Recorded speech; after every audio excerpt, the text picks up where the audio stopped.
right, welcome back. Chicago Hockey Radio. Justin Lynch, Lee Grossman, Tassos Kirkos, Raven Gasser. It's Monday. Hawks pick up their first win of the season over the Edmonton Oilers. They also pick up a point against the Winnipeg Jets. How was your weekend, fellas? Let's kick it over to Justin first. Yeah, no, I mean, Saturday, that was a hell of a day, man. I mean, we glazed the hell out of that Hawks win against the Oilers in the post-game show. I maybe had a little bit too much fun on that show, but yeah, it was great. It was a great win. Love to see it. And we followed up on Sunday in the morning. Nice Bears victory against the Jags. I mean, we cooked this weekend, boys. Chicago sports so back, baby, and you love to see it. And yeah, no, it's overall a great weekend, and I'm pumped up for this week. We got a big one. Got the home opener Thursday, Hawks versus Flames tomorrow. Yeah, we got plenty to look forward to on the menu. Lee, how was your weekend? Great. I'm just so happy that hockey's back. This is like the best time of the year as far as sports go. You got NHL, NBA starting back up. You got the NFL going. You got baseball winding down. So it's just a fun time to be a sports fan. I feel like it's like all I've been doing. Yeah, and we got like F1, NASCAR, motorsports, so we got that stuff too. Yeah. Are you really like a big, I know you're a big F1 fan, but you're a big fan of other motorsports too? Oh yeah, NASCAR, IndyCar. I watch pretty much. I mean, racing after hockey racing is my second favorite interest. So yeah, big fan. All right. Have you watched racing and motorsports? Oh yeah, pretty much my whole life. Not as long as hockey, but I'd say like regularly since like 2016. So I guess not really my whole life, but for like half of it. So what do you guys want to start off with? I mean, do you want to start off with the win? Do you want to start off on Friday? Do you want to, I suppose a chronological order probably makes more sense, right? Yeah, Friday. I mean, we talked about a little bit, but on the post game show. But yeah, I think we can all agree it was a frustrating loss. I feel like that's one we should have had, right? I mean, Seth Jones said it in the presser afterwards, like for 59 minutes, like they played a great game, great defensive structure, and they just let up a bad opportunity in the end there, and the Jets capitalized on it. Mark Scheifele, and he had the overtime winner as well. Just bad defensive coverage there by Kurashev that went to that goal. But yeah, I mean, otherwise, that was a great game. I think there's a lot to take away from it, a lot of positives you could see. Although I don't think any of us are really that. I think even going into the next game Saturday back to back, I think we all didn't really expect much, and the Hawks totally took us by surprise. Outstanding 5-2 win against the Oilers, defending Stanley Cup finalists. I mean, you cannot ask for more out of that Saturday game, and that is the perfect victory. I mean, say what you will about the Oilers getting off the slow starts, whatever excuse you want to make. I mean, that was a hell of a game for the Hawks. They executed. You love to see it. I think it gives us a lot more hope for this season. It really does. I mean, these first three games, I mean, I said in the post-game show on Saturday, I think the only bad period we've had all season was the first against Utah. I think every other period we've been in the games, we've looked good, and we're just going to keep getting better. This team's going to keep building chemistry, and I think we're going to continue to see that. We got a tough one on Tuesday against a Flames team that's surprising. They're 3-0. It would surprise. I think the Flames are 3-0. The Oilers are 0-3. It's like the Alberta teams have switched to start the season. Probably won't last, but no, I mean, this Flames team at home, it's not going to be an easy game. But you know what? This Hawks team, I think we can take it. We'll see. Yeah. I asked where you wanted to start, and you went. I just went through everything. You went Friday, Saturday, and then you went Tuesday. So that was a thesis. That was a thesis statement. It was a thesis statement that leads. So then we're going to go through paragraph by paragraph. Let me start at the beginning. He's rolling. He's absolutely rolling. Yeah. Let him go. You're firing out of the gate. What were you going to say, Lee?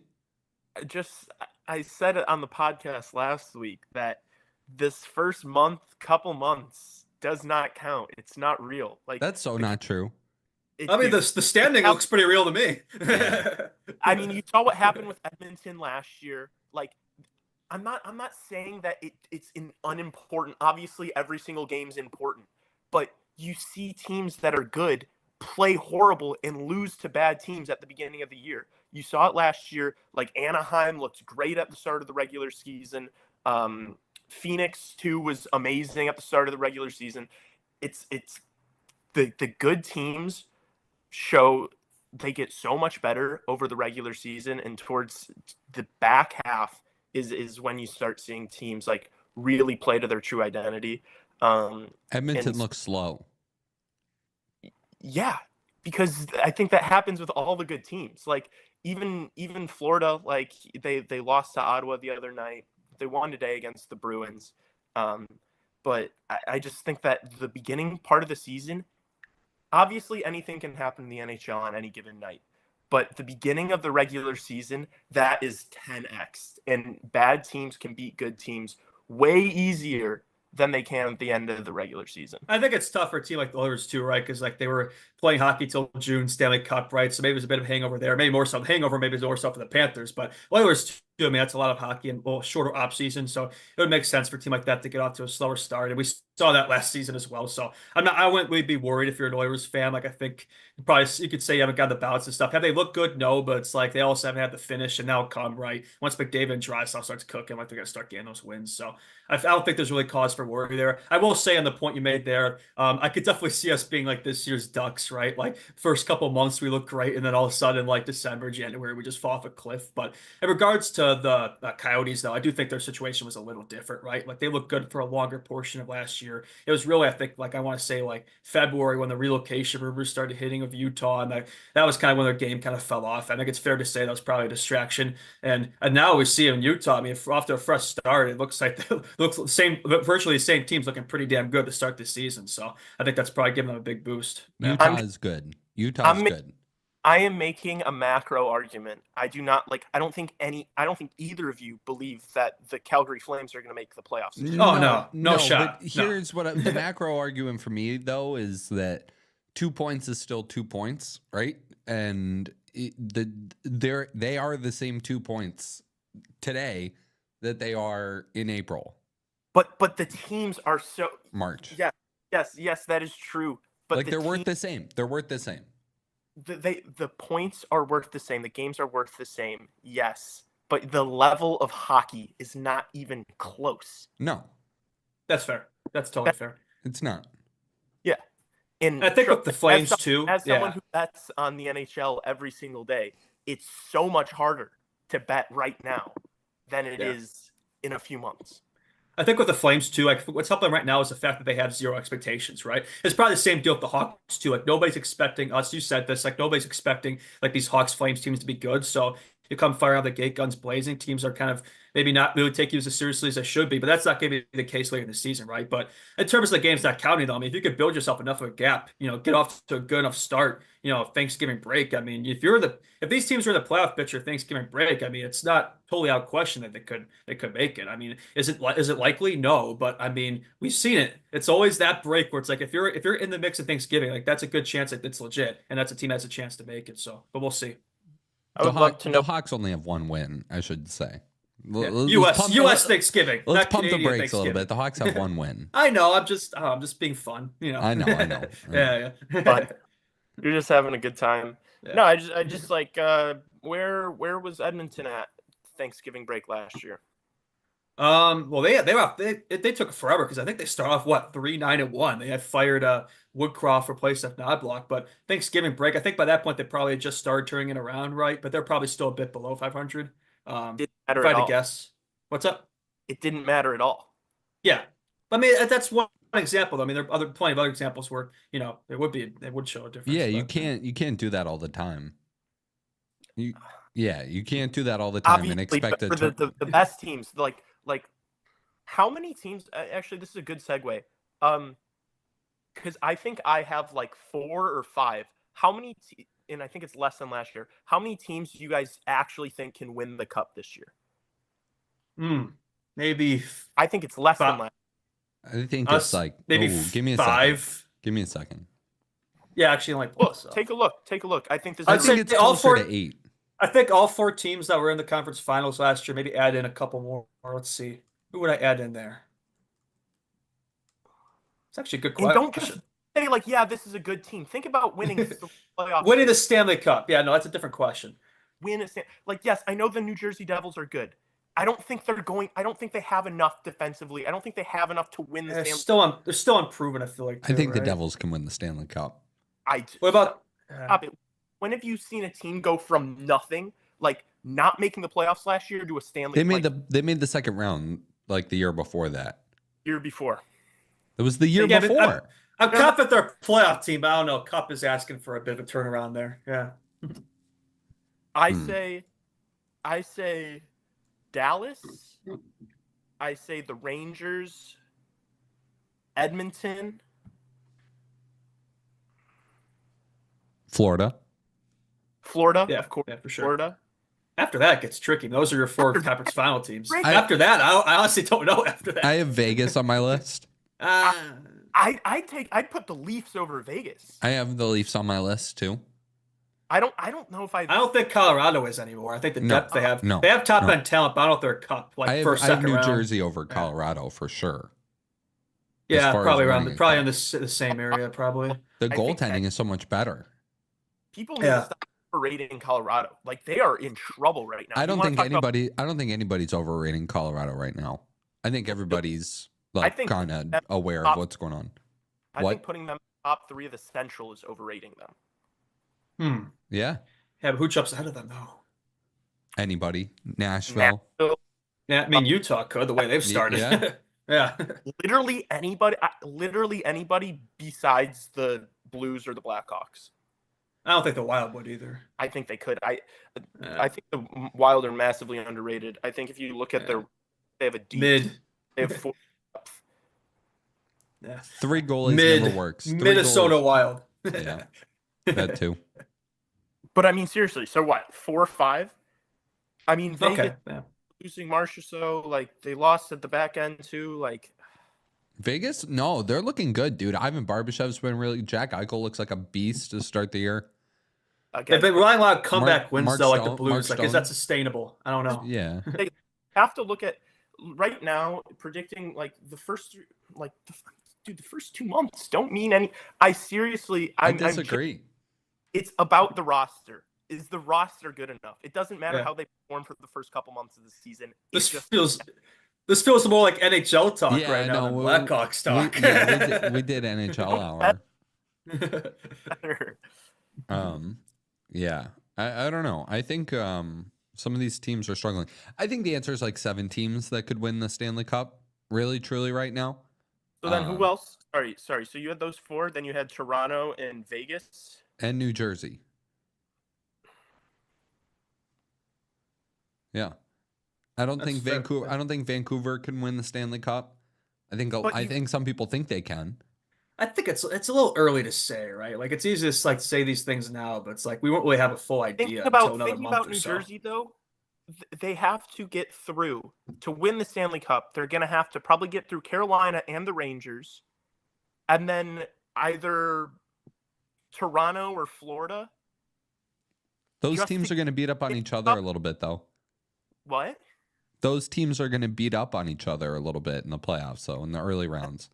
But to get through all of that, and then you think they're going to win the Stanley Cup? They could. I don't think they can. I think they have a better chance than like some other teams that, like the Winnipegs right now. And I think they have a better chance in Carolina right now. I think Carolina's missing a lot. Like they're going to miss Teuvo so much. And if you think about last year, though, there were probably like 8 or 9 teams. Yeah. I look around the league. I don't feel the same way this year. And That's fair. And nothing to do with the first 3 games. It has to do with the rosters of these teams and what they've done in the past. And it's funny, and I would argue there's probably more teams I'd say can make a case for the playoffs this year, but less true contenders, is what you're saying. Huh. That's interesting. Detroit can make the playoffs this year. That Detroit team is not winning the Stanley Cup. Oh, hell no. I think it's going to be hard enough for them just to make the playoffs at this point. I mean, that defense is atrocious. I mean, they rely a lot on that top 6. I mean, I don't know. I mean, I know I said it before the season started, but I still had the Wings in the playoffs, but I think it's going to be tricky just to get there. Besides the Rangers, like who in the Metro? If you genuinely think New Jersey, I guess New Jersey, the Atlantic. Make a case for the Canes, but I don't know, probably not. Do you think, like honestly, that the Canes can win the cup? I'm just saying of the rest of the teams, that's like the only other one you can make a case for because nobody else in that division is winning a cup. Fallen short in the past couple of years, and they're a worse team this year than last year, I think. Oh yeah, I know, I agree, but that's probably the strongest. More true to their identity this year, because last year, after they got Gensel, they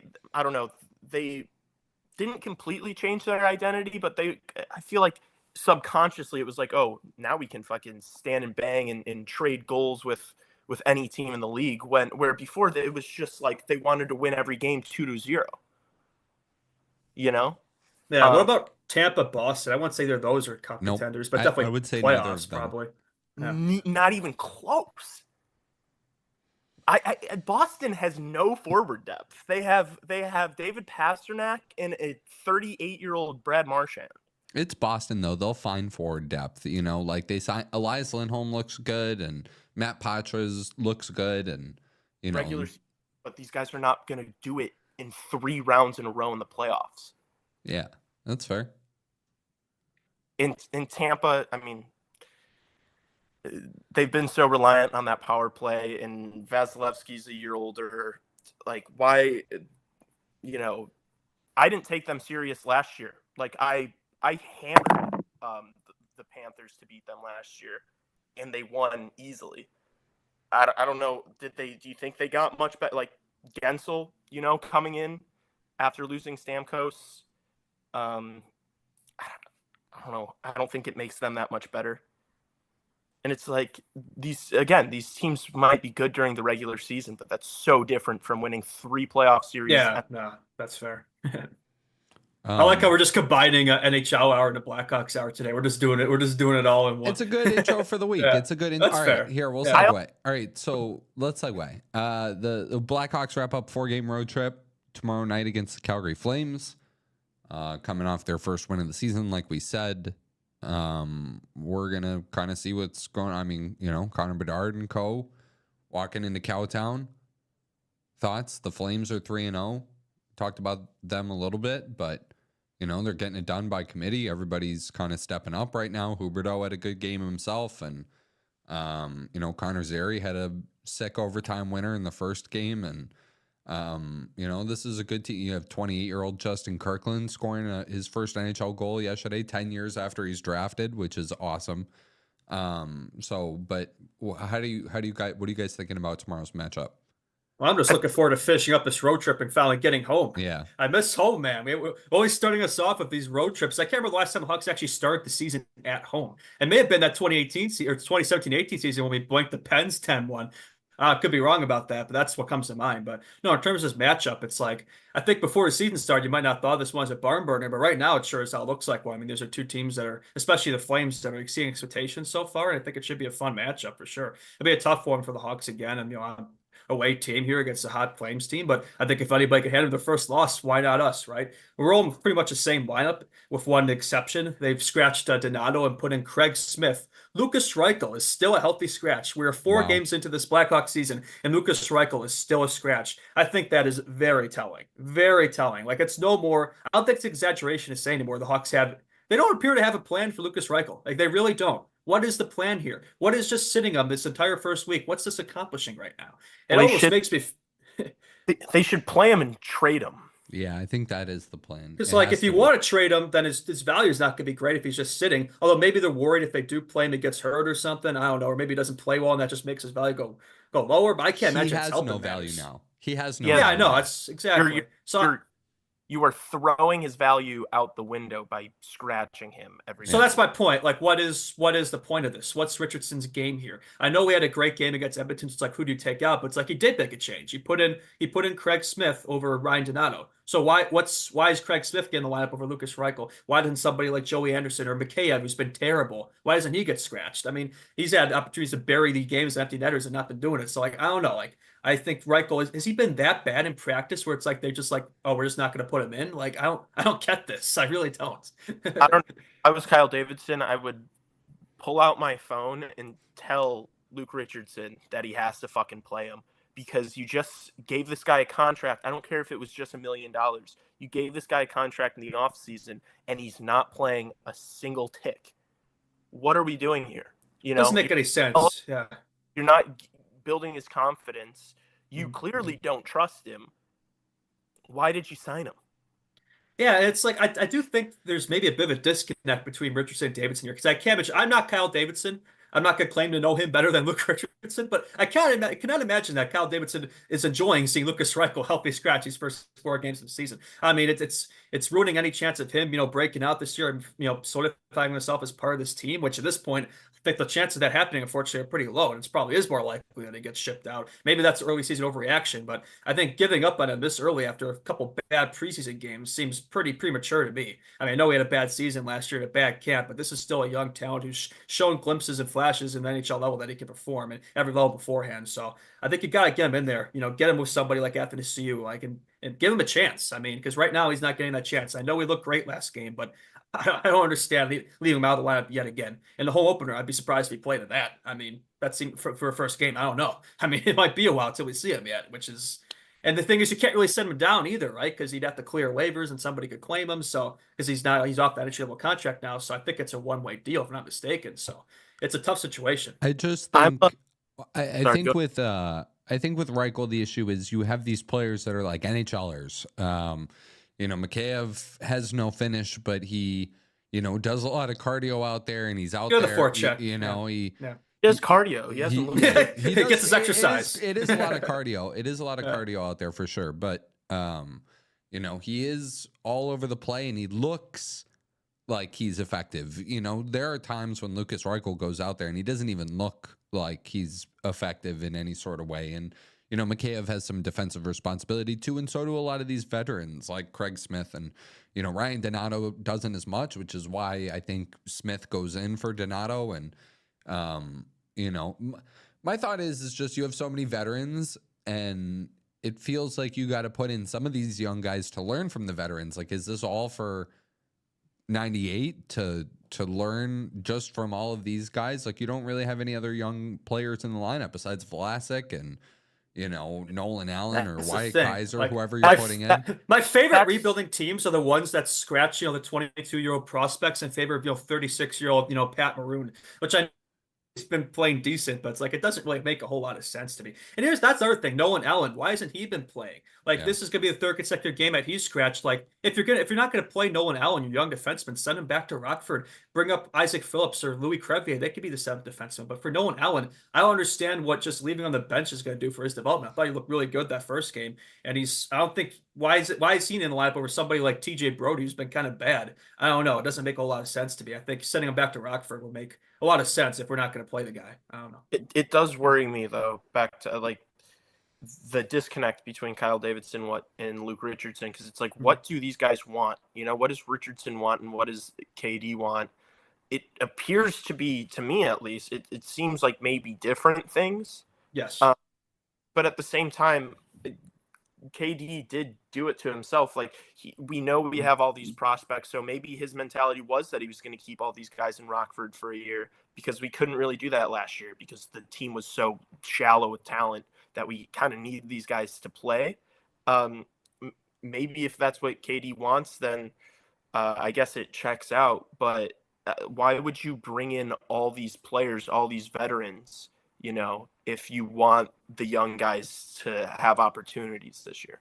I think it's very telling too. I think there's a reason now we can clearly see it. Why, I mean, we already knew it, but now we have further clarification for why guys like Frank Deja, Kevin Korchinski are dominant minors right now. Like, it's clearly much better for their development than getting healthy scratch, every other game. So, which Richardson clearly prefers to play the veterans. So, I mean, eventually you got to bring these guys in, but I mean, clearly doesn't want to rush them. But I think it's not that these guys can't play the NHL level right now. It's just I think Davidson's probably worried that as great of a coach as Richardson is, I don't know how great of a young players coach he's been so far. I mean, besides Connor Bedard, is a generational talent. I mean, Alex Vlasic's kind of the only young players kind of thrived in the system so far, for what I've seen. I don't know. That's just an observation, but yeah.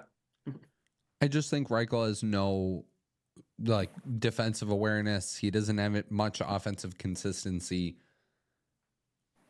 You're not gaining a whole lot by putting him in the lineup, except for defining what you already kind of think in the back of your head, which is that this guy isn't the guy. I think it might be, and I felt this last year, and I remember DMing you on Instagram last year about it, Justin. I wanted them, before the trade deadline towards the end of the season last year, I wanted them to get rid of him because, look, I think he needs, if he's going to be a player, I don't know if he's going to. He needs a change of scenery. I think he needs a change of scenery, and I would love to get a guy back in a similar boat that needs a new team, fresh faces, new opportunity. and roll the dice there, because I mean, the Lukas Reichel experiment it's not, it didn't just start last year. It's been a couple years now, and it's like there Nick really has Robertson for Lucas what Reichel. Nick Robertson. like that. Yeah, I'd take that. Yeah. I also last year I really wanted Capo Caco, but New York I think still sees something in him. Price But is yeah, probably too high.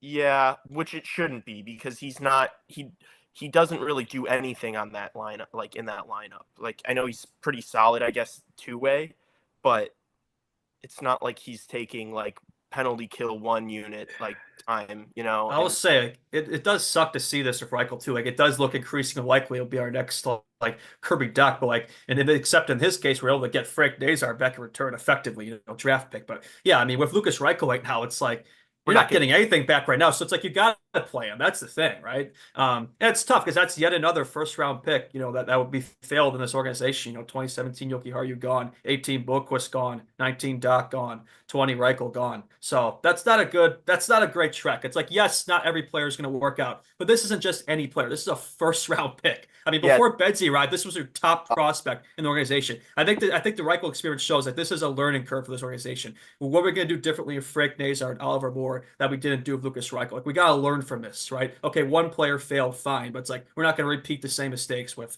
guys like Frank Nazar. Yeah. Yeah, but I see what you're saying, but at the same time, I don't want to just hold on to Lucas Reichel because he was a first round pick, and it's like, oh, we can't be doing this. It's like, obviously, I want to see him play. I want to see him have a few games, but if he doesn't look any better again this year, it's like, why are you trying to bash your head in the wall? Just like try to get another young player in return, because you're obviously not getting any sort of draft capital. Like I wouldn't want to trade him for a third round pick. Yeah, no. You want for established player, established prospect. Yeah. For sure. him. Yeah, I'd want another prospect or another young player that is kind of in a similar situation and try it there, because obviously there's things about his games that Luke Richardson really does not fancy. I could definitely see it because Richardson's definitely more of a defensive coach or somebody who has zero defensive game and is inconsistent offensively. Like I could see how he'd get under his skin. So I mean, again, Richardson's probably seeing things. Maybe it's an effort thing. I've always questioned that Reichel. He has a lot of talent, but sometimes I do question the work ethic and the drive. I don't know. Like I'm not seeing him, but I think there's clearly something Richardson's seeing that's like I don't know. He's not going to work in the system or in his system. I don't know. Yeah. What do you guys think of just this Flames team in general? I guess what I was thinking of asking you guys actually was minus Bedard. If you could hang on to Bedard, would you swap like rosters with the Calgary Flames? Oh, if you could keep Bedard, but swap the entire system. The entire system? No, because our prospect pool is so much stronger. Yeah, no, fair enough. And they might have a slightly better established team right now, but I don't really care about that. There's I'm players like Sam Hanzik and Matt Coronado, and they have some young players. Well, they got some pieces. Connor Zari, he's fun. Yeah, they got some good pieces here. Anderson's good on D. And they got Wolf and Ned, the good starter there. Eventually, Huberdeau. Huberdeau's actually looked like himself this year too. I mean, early days. I mean, will that last? Who knows? But this looks like Panthers Huberdeau so far. Huberdeau does not. People were calling that the worst trade of all time last year. So Huberdeau and start rubbing my paws together. To be honest. So no, that's a no from you guys. Yeah, I still stand by. Even if you get to keep Bedard, so adding Bedard to the Flames. No, all right, fair enough. Yeah. No. Think about how many players we've drafted just over the past year and a half, 2 years. Yeah, no, I hear you. Besides Bedard, I mean, Alex Vlasic, Phil Kershev, there's two other pieces that could be on this team for the long term right now. So it's right now it's not a great roster, but it's gonna be. There's so much young pieces in Rockford. We're years ahead of them in the rebuilding process. I mean, they're kind of the start. We're good in 2 years. Yeah, 100%. I think we could be good next year. Yeah. Yeah. No, I agree. I'm just it was thought it'd be a fun question to ask I you was rubbing guys. my hands together watching that Ice Sox game on Saturday, man. They cooked, baby. I mean, Korchinski's already looking so much more confident down there. Nazar Slager were cooking. Doc, I mean, you love to see that. You love to see that. I mean, I think the Ice Sox, man, be a lot of fun this year. So, yeah. That Korchinski goal, that was sweet. That was beautiful, man. That was beautiful. What were the other players on the ice for the team they were playing doing? Like they The defenseman couldn't skate backwards. That was pretty funny. I could skate better than that. That was bad. Yeah. So, all right. Well, what else, guys? More thoughts from the weekend? How about that Bedard pass, or the pass that almost was to Teravainen? That he didn't Lee finish? called this so Ovechkin-esque, and I rewatched that Ovechkin goal he had in his rookie year. It really was. Yeah, I mean, if Tabo finishes that, holy jumping. I mean, he would have had a hat trick, a 5-point game, 4-point night for Bedard if that goes in. And that would be in Sports Center top tens there, man. That could be a highlight of the year, but unfortunately couldn't quite finish. I think get the crossbar, so what are you gonna do? But from Bedsy, I mean, it's funny. He tried the spin move, didn't work, fell down. It could have been embarrassing, but then he absolutely recovers it and passes the puck while he's falling down. That's pretty special. And not just any player can pull off the type of stuff. And every game for Bedard, we've seen something cool, right? We saw, besides just the points and assists, right? The first game we saw the Michigan attempt that failed. Second game we saw the Patrick Kane behind the back pass. And third game he's got the Ovechkin play. What's going to happen against the Flames? We'll see. Yeah, when I saw that, and then like we talked about it obviously pretty extensively on the post game, Justin. But when I see plays like that with a talent like Bedard, I can't help but think about like we're gonna be watching highlight tapes of this guy in like 14 years, and it's like if that pass was completed, that would have been on there, you know? Yeah. I do that all the time with Patrick Kane too now. It's like where I'm rewatching all his goals from every season. I think one day we'll be doing that with Bedsy in the link. Oh man. It's just he's so creative too with Bedsy. I think he doesn't get enough credit for that. Like just a creativity in his game. Like he's got a lot of those Kane attributes. We've talked about it on here, but I think we agree that like I view him more of a playmaker than I do a goal scorer. Yes. I mean, as good as that shot is, and holy jumping is that great shot. We saw that in Calgary. I mean, that's a classic Bedard goal if there is one. Took the puck up to the middle of the ice and just let that toe jag release go. That was beauty. You could say Picker probably should have had that one, but you know what? It's like that shot's so good. It's like sometimes it's gonna get past you. So that was a heck of a shot, and that's classic Bedsy right there. So he could shoot the puck, but I mean the way he plays the game, man, and especially give him competent line mates like Tavo, like his point totals this year. I'm telling you, that guy could put up 100 plus points of actual competent line mates this year, which he didn't have outside of Kurashev last season. So you love to see that. Yeah. Speaking of Teravainen, last year for the Hurricanes, he had 25 goals. 30 plus easily. He could probably put 40, honestly. That 25 is the most he's scored in his career. Really? Yes. That is the most goals he's scored in his career. I'm trying to see point wise. The most points. You're asking how much I think he could score this year. I mean, I think he could score at least 30. At least. Have the best career of his year of the best year of his career. He could be a point per game player. I mean, shit, that's not out of question. Yeah. But yeah, so 25 is the most goals he's had. He's normally been more of a playmaker, but it's like he has a good shot, man. If he can use it more, but Betsy's gonna find him. He's for those 1-Ts, especially in the power play, which we saw last game. Yeah. I think he'll have 30 plus this year. That's I can see that. And then point wise, 76 is the most he's had. You could top that if he stays healthy. 100%. I said after the game on Saturday. I think you were a little high when you said that. I don't know. Unless you want to go back on that, I don't know. I don't know about 100 plus, but I think he's going to be over a point per game because Bedard, and I think when Bedard eats, Teravainen's going to be eating. So I think Betsy's going to be 100 plus. Tavo probably like more in the high 70, low 80 range, but we'll see. I think Tavo may outpoint him this year. I don't know about that. I don't know. I think this is an early season overreaction. No Flip offense. it, save it, find 90 plus points. You guys are the kings of turning it into prospects talk. That was really funny. Yes. I mean, for a Blackhawk show, we got to talk about the prospects talk. It's like that's like. What else are we? Do you want me to talk about fucking Joey Anderson all night? Like, no, I don't know, man. Talk about the game. Talk about the game. The reason why this is such a good time to start this podcast. Did you guys even talk about the pass? What? Did you guys even oh, you did talk about the pass? Yeah, we spent like 5 minutes talking about the pass. Where have you been? My phone died halfway through when I was watching. Yeah. But I mean, it's like we can only say so much, because like we already kind of touched on a lot of the stuff in the post-game stuff. So there's only so much more we could delve into the games. Everybody always wants the prospect talk too. It's not like these. Oh yeah, I mean, the NBC Sports guys. It's not like after the the post-game shows. It's not like they're doing 20+ minutes straight of talking about the game. They're breaking it up and talking about it for like a minute and a half and then going to commercial. Like, me and Justin and I talked about literally everything we could have from that game. And then chat started asking us all these questions about guys that weren't in the lineup. So obviously, we're gonna talk about like what we give the people what they want, right? You know, we interact with the chat. Yeah. Oh, and it's like showing us treats and expecting us to not run after them. It's like.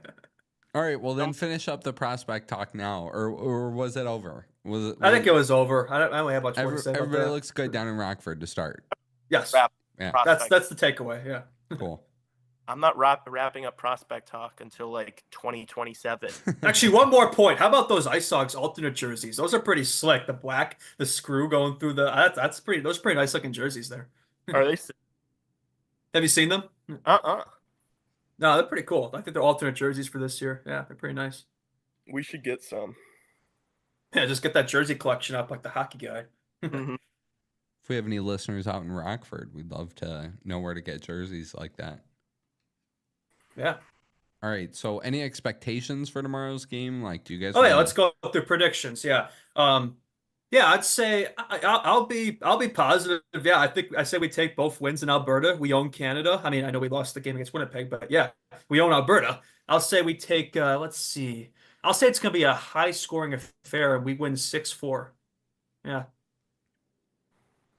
I think teams tend to do better towards the end of road trips. And like, you know, they've just been playing away from home. It's pretty much all they've been doing is focusing on hockey. I'm gonna take the Blackhawks to win. Give me 5-2 Blackhawks. All right. That's a repeat of Edmonton. I like it. Give me a Taylor Hall goal too. A Taylor Hall goal. I'll say Bertuzzi because he hasn't done anything yet. So I'll say Bertuzzi finally gets a goal. And I'll say Bedsy has another 3-point game because why not? We have to see how Tyler Bertuzzi progresses. That's a big. I don't know that he's bound to snap out of this slump early season. I don't know that we're going to call it that yet, but I think it is going to stretch into something here where we're not seeing nearly the production we've expected out of Tyler Bertuzzi. Taylor Hall, hometown boy, getting a goal in Calgary would be a good call, Lee. Yeah, I don't know. I want to see some more compete out of the Hawks still, like fight for it. Keep getting after it. It's not really, you can't rest your laurels on one game. That's the sign of a young team. And I will say sorry, I mean, no, you go. My bad. I'm gonna take the Flames 4-3 in overtime. Okay, gotta have somebody who's different, right? Guys just trying to be different. I would say one thing the Hawks could do better. I think one area, I think they gave up like 90+ shot attempts. I think like actual shots on goal. I think was 37 against the Oilers. Like a little too much shots there. I'd say maybe they could clean up some defensive things against. I think even Foligno mentioned this in the post game speech that he had when he gave Turbo the chain. It's like, yeah, we got to clean up some of that. So maybe be a little more responsible in that aspect against Calgary. But no, I think the offense. I think they're going to continue to cook, and I think we'll see that. Yeah. All right. We're gonna good for Blackhawks hour. Yeah, I was gonna say we're gonna hit a break and we will come back in a few moments with NHL Hour. Keep it here, Chicago Hockey Radio.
We're starting.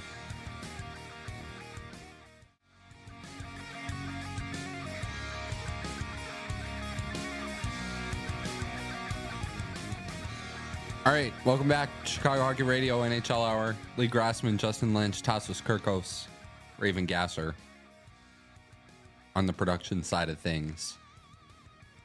The Utah Hockey Club are no longer perfect in the NHL standings, although there are a few teams that do remain. The Calgary Flames as one of them. Oh boy, who else we got undefeated so far? Everybody in the West, Dallas, Vegas, and Winnipeg are undefeated so far. Yeah, what stood out to you guys this weekend? Anything catch your eyes?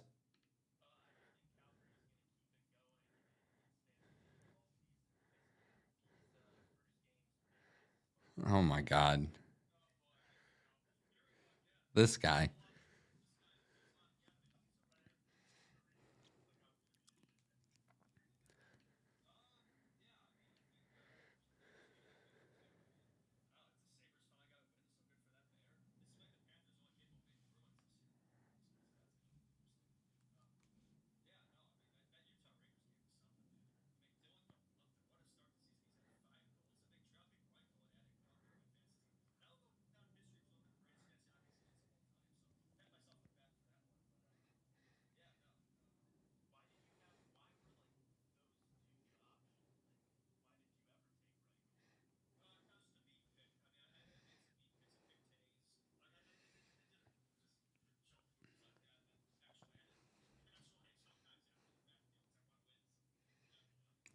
I won my first week of fantasy hockey without realizing to check my lineup, but until today, I realized I won. So, yeah,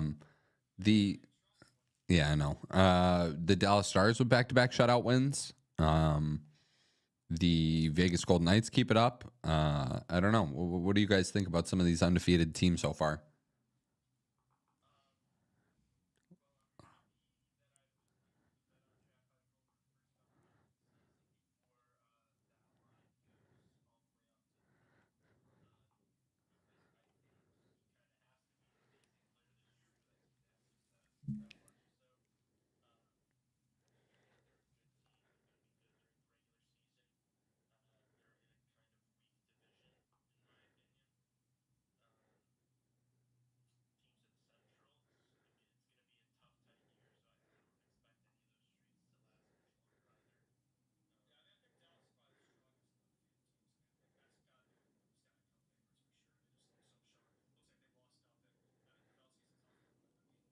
a strong team doesn't really matter. So I mean, they've looked really strong so far for sure.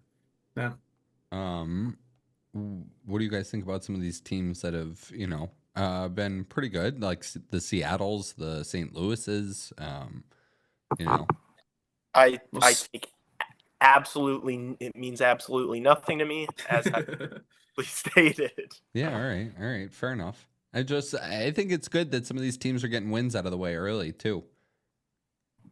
Yeah, no, it's fair. I mean, it's all adds up in the long run. It So was I think nice you're to off see to a good start. But Columbus getting a win, and yeah, no, for sure. I mean, they look like they're playing really inspired. Same with the Flames. I mean, maybe both those teams have a little something, motivation. So yeah, no, good to see that from Columbus. But I still think it's gonna be a rough year for them. But you know what? They're playing with heart, and you love to see that. Yeah. Okay, I have a different game then. Which team that does not have a win will remain without a win the longest? Ooh. All right. So we got the Islanders, the Capitals, the Hurricanes, the Avalanche, the Predators, the Sharks, and the Oilers. Here's an out of left field one. This might sound crazy, but you know what? Of that bunch, I will say the Edmonton Oilers. Yeah. Yeah. Yeah, I'll say, you know what? They're known to get off the slow starts. I would not be surprised if they got off the slow start, similar to the way last season, where it's like it takes them, I don't know, 5, 6 games to get that first win, or longer. So I'll say it. I'll say that they don't look like a team that's going to win right now. So I don't know. It might be a bit out there, but I will throw that one in there. I don't think it's that out there. I'm gonna go with another fun one, and I'm gonna say Colorado.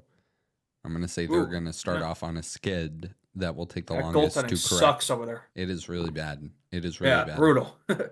Yeah. I'm not gonna go with a fun one and say the Washington Capitals because I think they're fucking dog shit. Not even the Fair Sharks. enough. Not even the Sharks. No, I think the Sharks are gonna beat us in our home opener. Oh, Really? come on. Celebrini not even going to be in the lineup, probably. You see that? You think the Sharks without Celebrini are going to beat us in our home opener? Get out of here. Will Smith 4-point game incoming. Betsy will slap the competition. There's no way. Game at home coming off of a road trip do like notoriously horrible. Yeah. Yeah. Yeah, I don't know. right. I mean, yeah, he's not wrong, but I'll still say he's wrong. Thoughts on tonight's slate of games? Detroit against I'm looking forward the to Rangers. Yeah, Rangers legend Patrick Kane who faces off against his old teams. So yeah, no, that should be a fun one. MSG. So yeah, I mean, besides that, what else we got here? Sidney Crosby. The fun ones are kind of done, right? I want that 8-7 Sens Kings game. I guess defense ceased to exist in that one, and goaltending. Yeah, that's fun. That was a good game. Zach McEwen with a couple goals, Josh Norris with a couple goals, overtime winner. Yeah, that was a good game. Sidney Crosby looking for NHL point 1,600 as the Penguins visit the Montreal Canadiens. And then is that at Montreal? Yeah. They're visiting Montreal. Okay. Yeah. And then the Islanders are going to play Colorado tonight. Like we said, both teams looking for their first win. And Ilya Sorokin's going to make his first start tonight for the Islanders. So nice to see him back in action after back surgery too. That's a big addition to a team if you're going to get one. Adding a goalie like Sorokin back in your lineup is not a small. Yeah, deal. They could definitely win today. I mean, that's a big difference in goaltending, man. Sorokin versus Georgiev. Yeah, I mean, I don't know if he's starting tonight, but yeah, I'll probably take the Islanders in that one. So, I bet on Casey Middlestat to have a point tonight. You did? Yeah, I wanted 2018 World Juniors legend Bolton too, but wasn't on FanDuel. Do you guys want to hear something funny? I was going to save this for my show tomorrow, but I can do this while we're talking about this Islanders game. All right, so Patrick Waugh, coach of the Islanders, obviously returning to Colorado.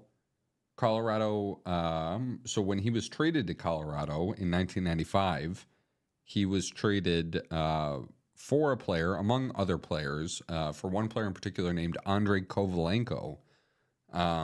So Andrei's son Nikolai plays for the Avalanche currently, and he will be in the lineup for the Avalanche when they play Patrick Waugh and the New York Islanders. So I thought that was pretty cool. I know that's interesting. Fun little tidbit. Yeah, I was literally gonna say tidbit. Damn it. Yeah. Yeah.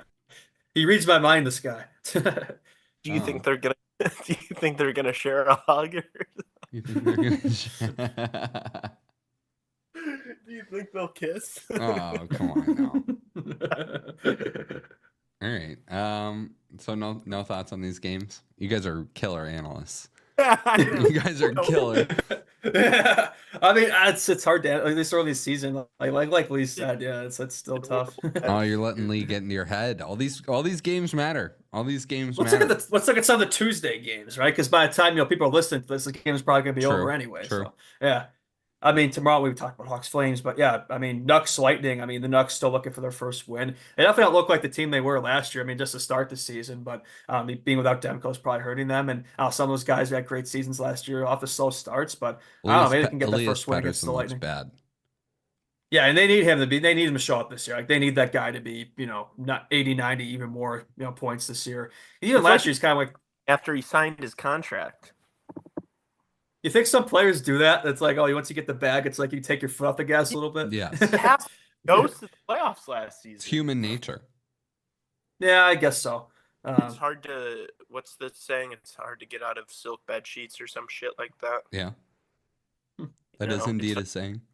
It's hard to have the same grind when you got what you wanted, you got your money. And it's just, and that comes down to what these players want, and it's like, do you care more about money or do you care more about winning? That's why, that's why guys like Sidney Crosby, he won his first cup, in 08, 09, and then did not win for a long time and wasn't getting paid crazy money, but then was able to do it again, like almost a decade later. I think him signing like that discount contract, 8.7, a lot of that made that possible. A lot of the Penguins to keep playing that team around, and that's why they were so relevant for so long and went so long with making the playoffs every year. And now it's kind of found like they've kind of reached the end point of that. But big props to him there for being a team player, right? Valuing winning over money, which he has plenty of anyway. So I think the extra few millions, like who cares? Especially when you probably have all those endorsements and stuff. It's like sponsorships. Yeah. What are the games? Well, I would hope Bedsy has the same mindset, but we'll see. Well, we got battle mid here, Wild versus Blues, so that should be interesting. Panthers, Blue Jackets. I think the Panthers kind of got the slow start. I know they beat the Bruins, but that's it. Other games have looked kind of so maybe that's a surprise win for the Blue Jackets. It would not shock me. Maybe the Blue they look pretty good so far to start the season. That too, yeah. Home opener. They're gonna have a lot of fire under them. I'll take them to win that one. I could definitely see that. That'd be a fun one.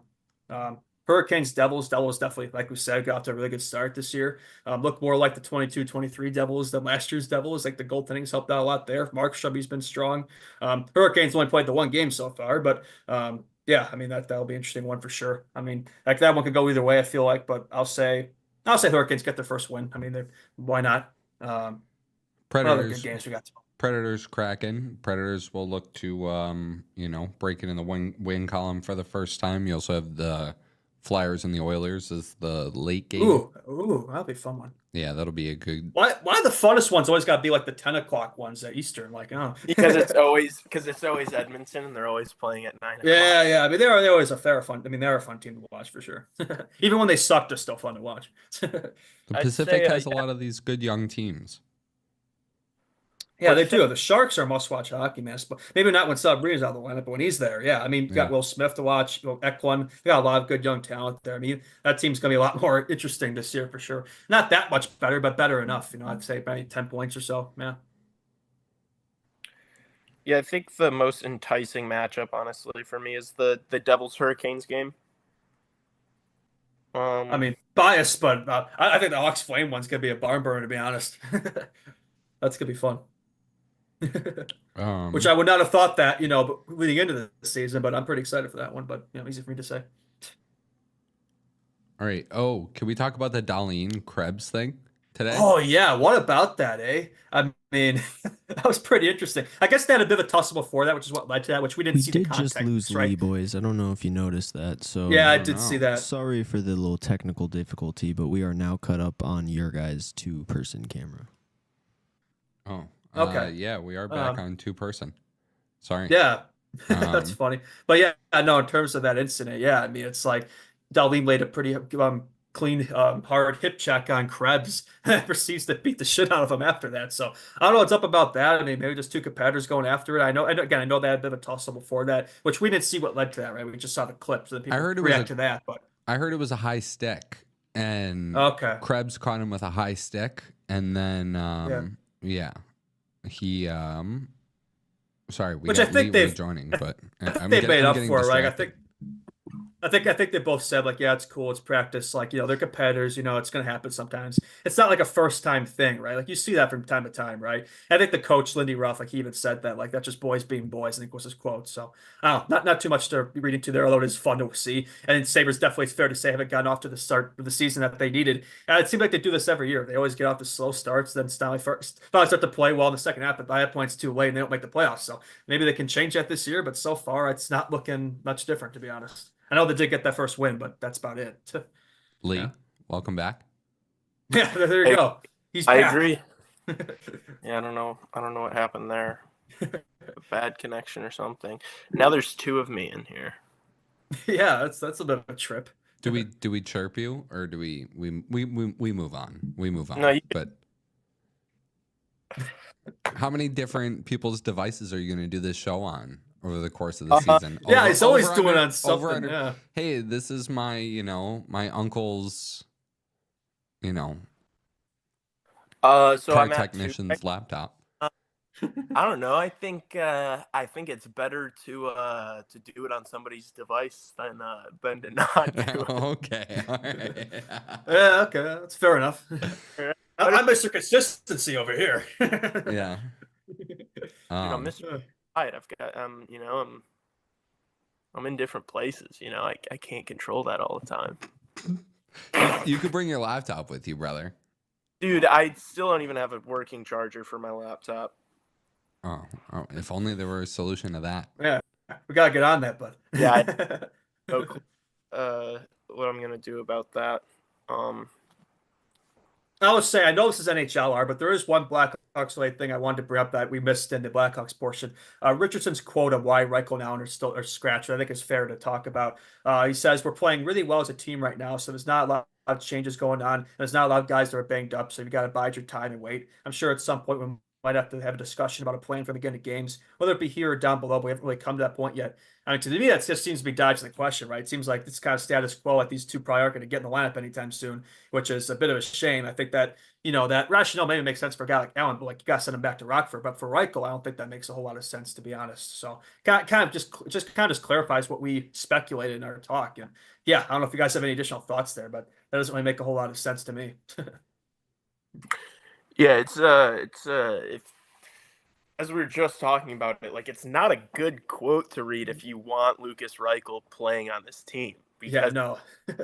clearly just a backup at this point. Like he's an extra. He's an extra body in practice.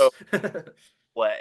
Like that's it's not ideal.